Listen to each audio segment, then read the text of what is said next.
Bonjour à tous, bienvenue pour cette nouvelle vidéo. Aujourd'hui, je vais vous parler de la 4e révélation. C'est une révélation qui, j'espère, va poser un jalon de plus vers le chemin de l'Apocalypse, de la révélation, de la compréhension de pourquoi vous n'êtes pas parfaitement heureux tous les jours. Qu'est-ce qui vous empêche de vivre votre vie dans la joie, en adéquation avec vos valeurs les plus profondes? Dans la 3e révélation, où je vous expliquais comment notre planète avait été et était asservie, je ne sais pas par qui, par quoi, mais vous en conviendrez, les points de ressemblance étaient vraiment troublants. Je n'ai pas parlé d'un point fondamental à l'heure actuelle. Comment je fais pour conditionner l'autre à m'obéir en permanence, à rester sous mon emprise, sous mon pouvoir? Qu'est-ce qui, dans le conditionnement, va me le permettre? Alors, je vous ai parlé de la culpabilité, je vous ai parlé de la nécessité de la souffrance. Le 3e point. Comment je fais? Eh bien, j'interdis à l'autre, tout simplement, de dire non. J'interdis à l'autre de dire non. J'interdis à l'autre d'être en désaccord et j'interdis à l'autre de rentrer en conflit. Je vais essayer de dépatouiller tout ça. Qui dit pouvoir dit un chef, une hiérarchie. Pourquoi je dirais hiérarchie? Parce qu'on va avoir un chef au-dessus et on va mettre une relation descendante avec quelqu'un dessous. Qui dit pouvoir dit soumission au pouvoir. Soumission, ce mot est très intéressant. Soumission, c'est-à-dire la mission d'être dessous, sous l'autre. On nous fait croire, c'est pour vous dire que c'est mental. Dans la réalité, les relations, elles sont. La notion de supériorité, celui du chef, du soi-disant chef. Qu'est-ce que c'est cette notion de supériorité? C'est une croyance qui nous dit qu'il y a quelqu'un qui serait supérieur, inférieur à l'autre. Ok, donc il y aurait plus de valeur, plus de pouvoir, plus de quelque chose, et là moins de quelque chose. Et nous le croyons. Maintenant, prenez 2 individus face à face. Qui est supérieur, qui est inférieur? À quoi ça se voit? Vous les habillez de la même façon, vous leur faites dire la même chose, à quoi ça se voit? À rien, parce que ça n'existe pas, ça ne se touche pas à la supériorité, ça ne se mesure pas, ça ne fait pas 8 cm,25 la supériorité. C'est un concept mental. C'est une étiquette qu'on applique sur une relation, toi tu seras supérieur, toi tu seras inférieur, comme le bien et le mal, le oui et le non. Exactement. Tout ça, c'est mental. Donc déjà important, c'est une création. Ça n'existe pas à la base dans l'univers. Mars n'est pas supérieur à la Terre ou inférieur. Mars est Mars, la Terre est la Terre, etc. Concept création mentale. Quel est le but? Si c'est mental, il y a des chances que ce soit un conditionnement. Ok. Quand je suis un chef, je vais associer ça avec la soumission de l'autre, c'est-à-dire une relation verticale. Si nous arrivons dans une relation horizontale, c'est-à-dire que l'autre aurait autant de valeur que moi, qu'est-ce qui se passe quand j'ai appris ça et que je me retrouve là-dedans avec l'autre qui veut donner son avis, qui n'est pas d'accord, qui conteste ce que je dis? Eh bien, je me sens déchue de cette position-là, puisque l'autre cherche à monter à mon niveau, je me sens déchue. Ça veut dire que, au niveau de ma valeur intérieure, je vais avoir la sensation inconsciente. C'est toujours les croyances, un fonctionnement inconscient, sinon vous ne fonctionnez pas consciemment comme ça. Je vais y revenir, si j'ai le temps. Je vais donc me sentir perdre ma valeur. Dans notre société, quelqu'un qui n'a pas de valeur, c'est quelqu'un qui est un loser, qui est nul, qui donc ne peut pas être fier de lui, donc ne peut pas s'aimer, donc son cœur, son chakra du cœur se referme et donc il est en train de souffrir, voire d'aller vers la mort. Si vous n'avez pas vu toutes les vidéos avant, vous ne comprendrez peut-être pas pourquoi je parle de mort, mais restez sur la notion de souffrance. Ok. Bouddha a dit que l'être humain, son objectif, c'était d'éviter la souffrance. Eh bien, si descendre dans une relation verticale, passer une relation horizontale me fait souffrir, je vais vouloir éviter ça. C'est-à-dire que je vais donc associer souffrance, danger, d'être mal, de vraiment me sentir mal, à la notion du non en face, du conflit, du désaccord. Mais donc je vais associer moi, en tant que chef, en tant que parent, en tant que chef de famille, en tant qu'enseignant, en tant que patron, en tant que collègue qui a un boulot à faire. À partir du moment où j'ai l'impression d'avoir une mission qui me met au-dessus de quelqu'un, vous associez tout mouvement de l'autre, hors de cette soumission sans parole, à un danger. C'est donc intolérable. Ce qui fait que cela provoque inconsciemment à l'intérieur de nous, soit de la peur, on est dans le cerveau reptilien, ça provoquera toujours de la peur. Soit vous allez vous figer, rester bouche bée parce que c'est inconcevable, soit vous allez fuir cette situation, je vais aller me plaindre, etc., parce que vous allez refuser le conflit. On va venir là-dessus après. Soit vous allez entrer dans la colère pour vous battre avec l'autre. Mais comment oses-tu? C'est intolérable. Tu fais ce que je te dis. Ça, en tant que parent, on l'entend souvent de la part des parents. C'est moi ton père, tu m'obéis, c'est moi ta mère, tu fais ce que je te dis, etc. C'est ni bien ni mal, bien sûr. C'est juste cohérent. C'est de la mécanique, à chaque fois. Okay. Ça, c'est un pôle. De l'autre côté, quand je suis dans la soumission, donc quand j'accepte d'être dessous parce que on me dit que c'est normal. Tu dois être soumis à l'autorité. Papa, maman. Dès le départ, je dois écouter papa, maman. Je dois respecter papa, maman. Je dois obéir à papa, maman. C'est ça que ça veut dire surtout.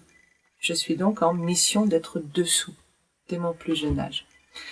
Quand je suis là-dedans, qu'est-ce qui se passe donc quand moi, en tant qu'être, que j'ai 2 ans ou que j'en ai 70, je suis toujours un être?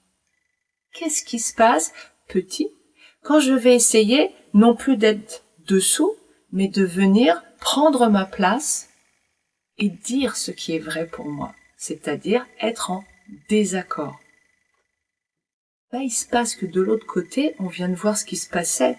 Sentiment de danger, colère, cerveau reptilien, on n'est pas du tout dans du conscient là. Mes belles valeurs de parents bienveillants, de patrons cordial, etc., ça disparaît. Et moi en tant qu'enfant, vous en tant qu'enfant, quand vous avez été un enfant, vous avez ressenti plus ou moins fort suivant l'avancée intérieure du parent ou de l'autorité auquel vous avez été confronté avant vos 7 ans, jusqu'à vos 7 ans plus précisément, quand vous étiez en onde θ d'hypnose, la réaction de l'autre s'est inscrite en vous.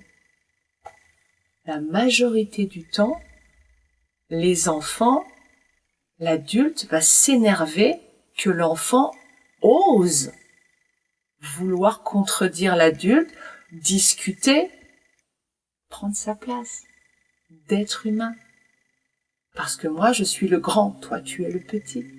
Et donc cet enfant, vous, qu'est-ce que vous avez encodé de votre côté de la relation? C'est que quand vous essayez de prendre votre place, de dire non, de dire qui vous êtes, d'être en désaccord, de poser vos limites, vous recevez de la négativité.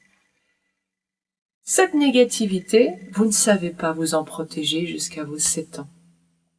C'est pas possible. Il y a une part de vous, à cause d'une des croyances, qui va accepter cette négativité pour clarifier les choses. Donc, très succinctement, vous acceptez d'avoir un cœur ouvert parce que vous croyez que c'est ça, aimer ses parents. C'est avoir un lien avec eux et tout accepter. Tout. Parce qu'à cet âge-là, vous n'avez pas de filtre, vous n'avez pas de contrôle, vous êtes dans l'hypnose. Donc, je dis oui à tout. Évidemment, puisque je ne peux pas dire non. Les deux processus vont en même temps. Vous allez donc sentir la négativité, la colère, la tristesse, la peur de l'autorité en face qui se sent déchu et en danger. Vous allez le prendre. Et à partir de là, vous allez associer tout petit que désaccord, refus, conflit, c'est dangereux. C'est dangereux. Une fois adulte, vous avez à l'heure actuelle ce programme inconscient à l'intérieur. Consciemment, je peux décider de dire non. C'est ce que je fais, hein. Il y a des fois où je dis non et je vais discuter des choses. J'en étais incapable il y a 15 ans, incapable. Il y a encore, 3-4 ans, je tremblais intérieurement. Je sentais que j'étais mal. Il y a encore un an, je ressentais de la culpabilité rétroactive d'avoir discuté, d'être rentré en conflit. Quand ça montait jusque-là, conflit, il y a les émotions souvent qui arrivent. Là, je ne sais pas trop où j'en suis à l'heure actuelle, parce que peut-être que c'est plus simple pour moi. En tout cas, voilà. Si vous vous retrouvez dans ces symptômes, mais il y en a d'autres, hein, il y en a d'autres. C'est aussi passer dans le cerveau reptilien à chaque fois que vous vous retrouvez en conflit avec quelqu'un. Le passage dans le cerveau reptilien où je ne peux plus contrôler mes émotions, c'est en fait parce que, comme je n'ose pas dire non, je vais grimper à l'intérieur de moi, je me retrouve entre deux forces. Fascinant. La première force, c'est celle de mon conscient qui souhaite aller dans une direction. Ben voilà, je voudrais tel papier, j'en ai besoin, et en plus j'en ai besoin urgemment. Je prends l'exemple de l'administration. Urgemment. Maintenant, il me le faut parce que je dois le donner avant 14 heures. Ok, allez voir au bureau 112. Ok, voilà, bureau 112. Je viens du bureau 111, on me dit d'aller chez vous, j'ai besoin de ce papier. Allez voir au bureau 113. Consciemment, je cherche à avoir des relations cordiales. On va voir après pourquoi. Je suis quelqu'un de bienveillant. Et en même temps, je vois que le temps passe et que mon objectif, qui est toujours me préserver, toujours. Fuir la souffrance, se préserver la souffrance, comme l'a dit Bouddha. Je vois que cet objectif, je ne l'atteins pas. Et qu'est-ce qui se passe? Il y a ce besoin de préservation, et en même temps, il y a cette peur.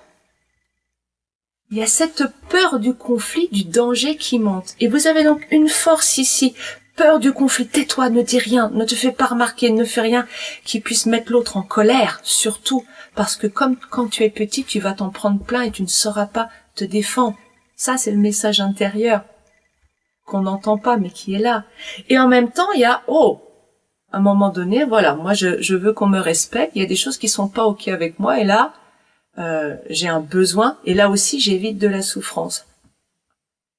Et vous vous retrouvez à un moment qu'avec une cocotte minute intérieure d'émotion, parce que tout ça, ces peurs, ce stress, ça génère des hormones de stress, de colère, en particulier du cortisol. Ça fait là-dedans, consciemment, j'essaie de me calmer, etc. Mais vous pouvez pas gérer tout ça, parce que ce sont des programmes qui sont aux opposés. Et donc, à un moment donné, le néocortex, il se met en berne, et on passe à l'émotionnel avec le cerveau reptilien où vous allez péter un câble et insulter la pauvre secrétaire du 5e bureau, qui n'a rien à voir dans l'histoire. Et rétroactivement, puisqu'on est toujours dans ce conditionnement à la souffrance, on va se fouetter, se culpabiliser d'avoir pas su se contrôler. Mais vous ne pouvez pas vous contrôler pas avec des programmes qui vont dans le sens inverse. Une fois à l'âge adulte, vous allez vous retrouver, et peut-être que vous connaissez ça. Donc, souvent, à accepter des choses avec lesquelles inconsciemment vous sentez « je suis pas en accord ». Parce qu'inconsciemment, il y a cette peur de provoquer la violence de l'autre qui vous maintient dans un état d'immobilisme intérieur. Je viens de comprendre, et je vous le partage, qu'il y avait beaucoup de choses dans ma vie qui demeuraient identiques. Pourquoi ? Parce que pour que ça change, cela m'aurait obligé, on va voir ce qui se passe maintenant, cela m'obligerait à être en conflit, en désaccord avec des programmes de base et en particulier ce que mes parents avaient décidé pour moi comme ma vie future. Comment je peux choisir ma vie quand je veux pas rentrer en conflit pour pas souffrir? Comment je peux changer les choses quand je n'ose pas rentrer en conflit et en désaccord? C'est conditionné à tel point que ce n'est pas face à des personnes vivantes que je vais rentrer en conflit la plupart du temps. C'est juste avec ce que je crois qu'ils me diraient. Donc c'est dans mon mental. Dans mon mental, il y a un immobilisme absolu, puisque c'est le conditionnement de mes 7 premières années. Et ce conditionnement a aussi prévu la soupape, le verrou de sécurité que ne pas remettre en cause ce conditionnement. Extraordinaire. Et nous sommes donc figés. Notre conscient essaie de trouver des solutions, de changer, de mettre des choses en place, etc. Et notre inconscient, lui, il tire dans l'autre sens. Peut-être vous l'avez remarqué à quel point le changement est difficile. C'est aussi ce je tire dans l'autre sens qui fait aussi qu'au bout d'un temps, j'arrête d'écouter les séquences de programmation, de reprogrammation, que j'arrête de faire du sport, que j'arrête ce qui me fait du bien. Parce que, non, il faut revenir au programme de base. C'est terrible, n'est-ce pas? Pour conclure cette révélation, il est donc fondamental pour notre avenir, pour l'avenir de l'humanité, de remettre en place cette possibilité de dire non, d'être en désaccord. Dire non, être en désaccord, c'est pouvoir aller en adéquation avec vos valeurs. Parce que désaccord, c'est aussi disharmonie, sortir de la résonance, sortir du rang, se faire voir. Mais se faire voir, c'est une prise de risque, croit-on, avec le programme que nous avons qui nous empêche de dire non. Puisqu'il faut obéir, écouter. Papa, maman, l'autorité extérieure. Donc je me retrouve dans cet immobilisme, dans l'impossibilité de prendre ma place, d'être qui je suis profondément. Et de contester le fonctionnement de la société. Bien évidemment. La soumission est nécessaire pour le pouvoir.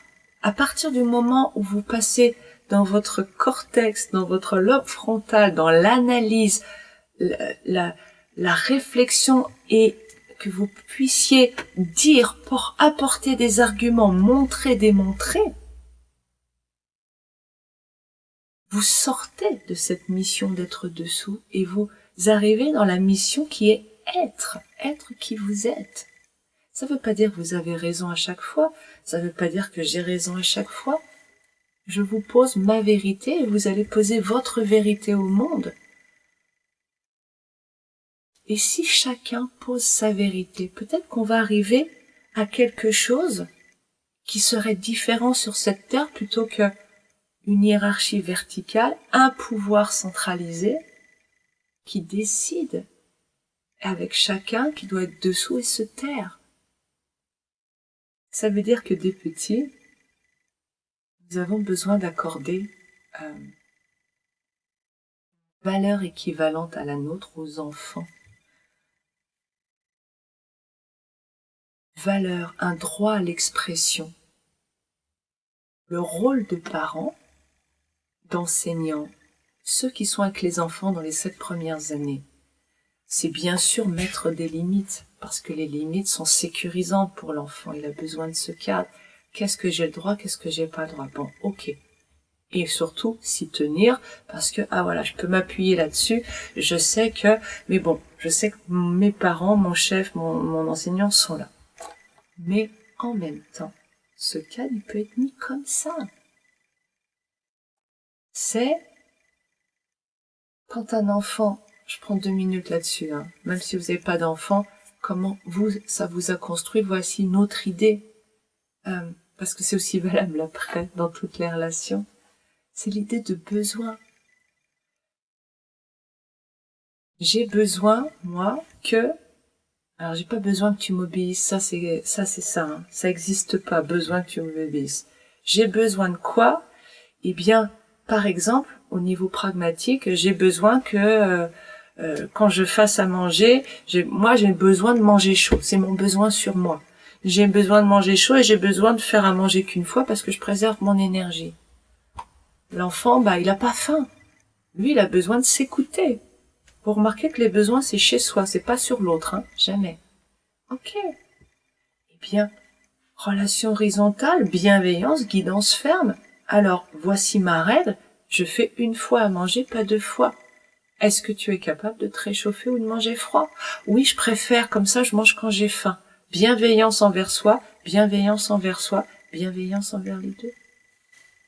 C'est une relation horizontale. Tout est à construire à ce niveau-là. Puisque notre conditionnement est ici, tout est à construire. Mais voilà. Voilà un pas énorme à franchir, voilà une possibilité extraordinaire dans la relation.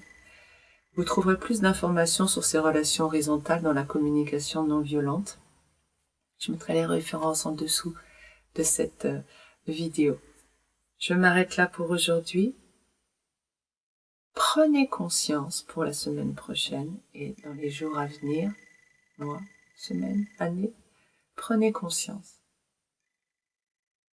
du moment où vous aimeriez dire non. Observez, dès qu'il y a un sentiment de mal-être, est-ce qu'il n'y a pas quelque chose d'inacceptable pour vous là? Vous aimeriez tout de suite réagir, que vous laissez passer. Prendre conscience est le premier pas vers un changement profond. Donc je vous invite à cela et je vous souhaite une très belle semaine et je vous dis à bientôt.